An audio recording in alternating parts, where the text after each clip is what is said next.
বন্ধুরা, ভারতবর্ষে attorney general সম্বন্ধে আজকে আলোচনা করব। অ্যাটর্নি জেনারেল হলেন ভারত সরকারের প্রধান আইন আধিকারিক। ভারত সরকারের বিরুদ্ধে যত কেস হয় সেই কেসগুলোর প্রধান পরামর্শদাতা এবং ভারত সরকারের হয়ে আহ, ভারতের সুপ্রিম কোর্টে সওয়াল করেন এই অ্যাটর্নি জেনারেল।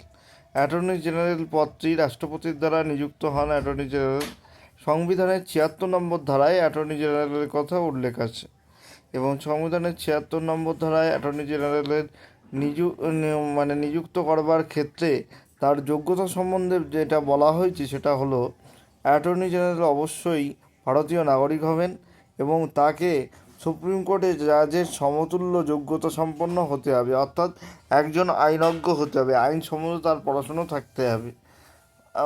আরেকটি যোগ্যতা হলো অবশ্যই কোনো হাইকোর্টে 10 বছর বিচারপতি অথবা আইনজীবীর দায়িত্ব পালন করে থাকতে হবে।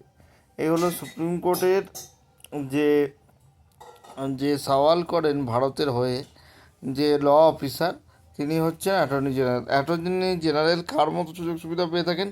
ক্যাবিনেট মন্ত্রীদের মতো সুযোগ সুবিধা পেয়ে থাকেন। অ্যাটর্নি জেনারেল কিন্তু রাষ্ট্রপতির সন্তুষ্টির উপর তার কার্যকাল নির্ভর করে, যদিও তিনি কিন্তু 6 বছরের জন্য নির্বাচিত হয়ে থাকেন, নিযুক্ত হয়ে থাকেন, নির্বাচিত নয়, নিযুক্ত হয়ে থাকেন।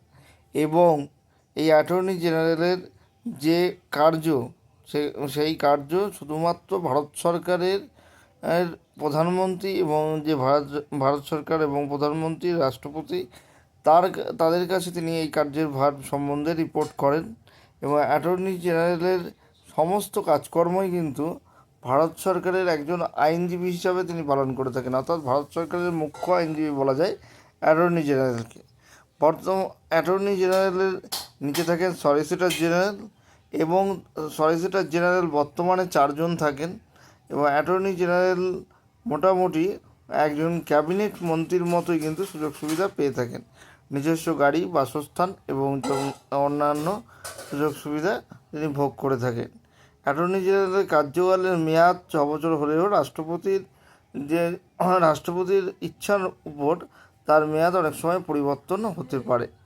রাষ্ট্রপতির ইচ্ছা বলতে প্রধানমন্ত্রীর পরামর্শক্রমে রাষ্ট্রপতি অ্যাটর্নি জেনারেলের যে মেয়াদ, সেই মেয়াদ কমাতে বা বাড়াতে পারেন।